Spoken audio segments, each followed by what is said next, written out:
Welcome back to the Deep Dive, where we dig into the sources you send us and unearth the unexpected. And this one's a doozy. Yeah, they really threw us a curveball this time. You guys sent us a transcript of a conversation between former President Donald Trump and, wait for it, The Undertaker. On a podcast, no less. This is not your typical political analysis, folks. We're talking about The Undertaker's podcast, 6 Feet Under, where he sat down with Trump for a surprisingly candid chat.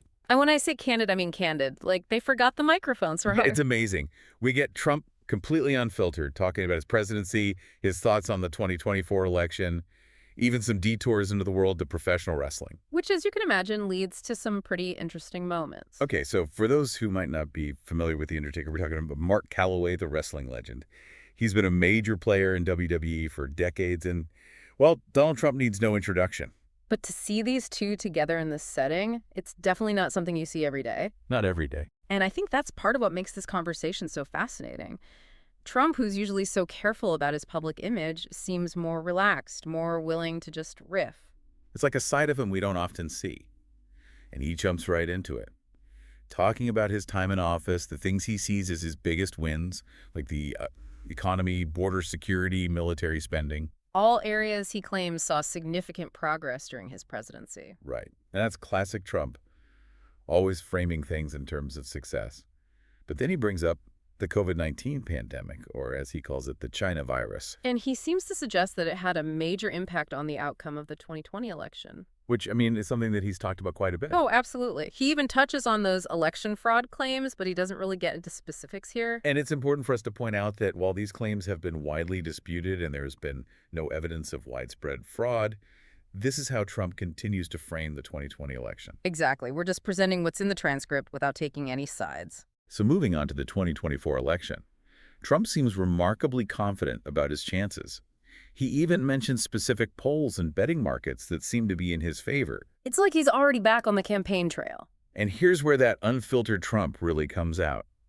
He does not hold back on his opinions about other political figures, especially Vice President Kamala Harris.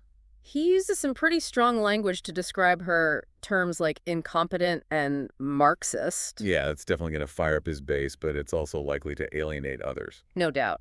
But it's that kind of straight talk that his supporters love about him. And he's not afraid to use some colorful language either, like when he compares a potential new candidate entering the race to a wrestler being unexpectedly swapped out mid-match. It's a pretty vivid analogy, especially coming from someone with his history in professional wrestling. Right, because this is the same guy who participated in WrestleMania back in 2007. Oh, yeah, the Battle of the Billionaires. He and Vince McMahon, the CEO of WWE at the time, each chose a wrestler to represent them.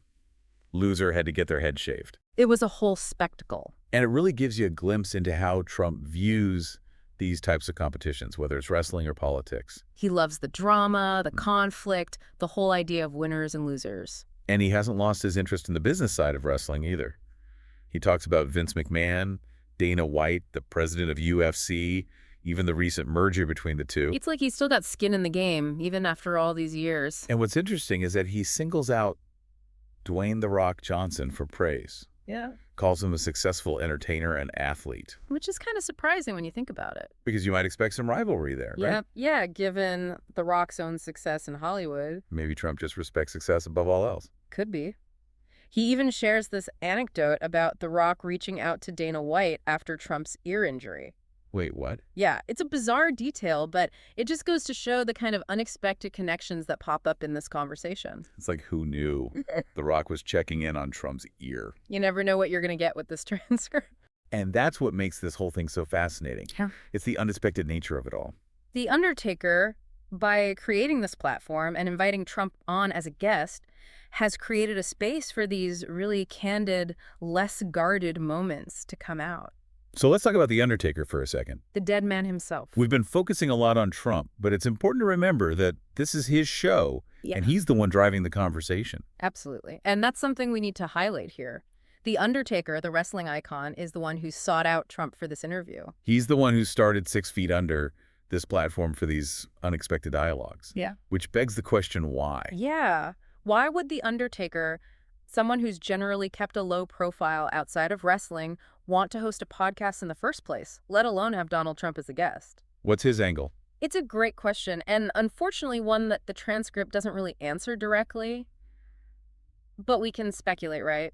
Maybe Sure. he's trying to challenge people's perceptions of him, show a different side of himself. Or maybe he wants to use his platform to give a voice to people with different viewpoints, even controversial ones. It's possible. Or maybe he's just as fascinated by Donald Trump as the rest of us. It's like he's stepping out from behind the mask, right? Yeah. Showing us a side of himself that we don't usually get to see. Exactly. And it leads to some genuinely funny moments, like that bit about their height. Oh, yeah.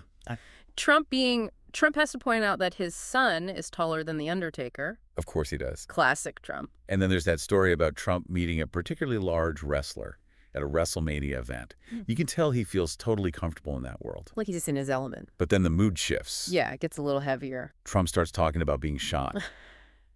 And it's actually pretty chilling. He goes into a lot of detail about it. The Secret Service response, the Oh. chaos, Yeah. even his own thought process in that moment. He was focused on getting his shoes. Wow.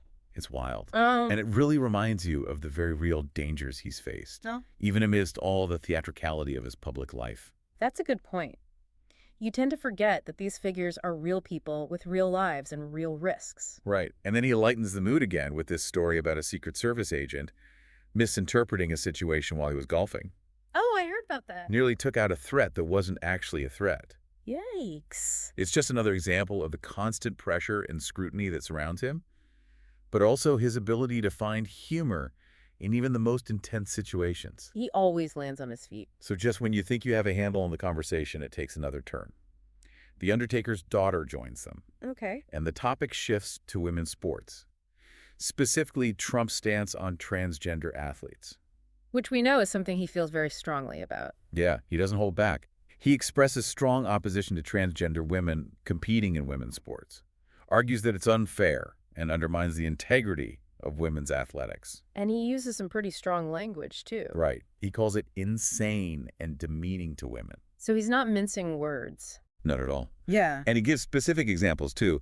Instances from volleyball, weightlifting, swimming, even boxing. He wants to make it clear that this isn't just some abstract debate for him. Right. Yeah. It's something that has real-world implications for female athletes. He even tells a story about a female boxer in the Olympics who was seriously injured by a competitor who had transitioned from male to female, It's a complicated issue for sure. with strong opinions on both sides. Absolutely.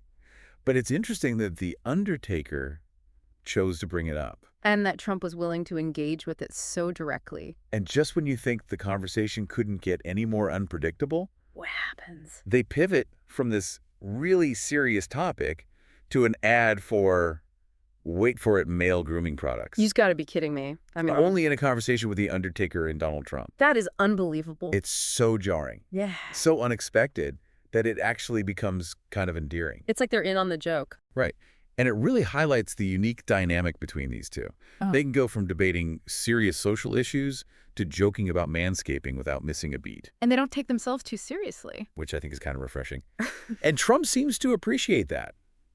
He even comments on how this whole thing is making politics more fun, more relatable. Really? Yeah, he draws a parallel between his rallies and wrestling events. Interesting. Talks about the size of the crowds he attracts, compares them to Reagan's crowds. Wow. He's back in his element, Right. feeding off the energy, the spectacle, the sheer unconventionality of it all. He calls his Magi A movement the greatest movement in the history of the country. You can practically hear the confidence in his voice. Oh, absolutely. Oh. He's completely sure of himself, and he reiterates that he wouldn't be running for office again if he didn't believe he won the last election. Says it would be easier to just walk away.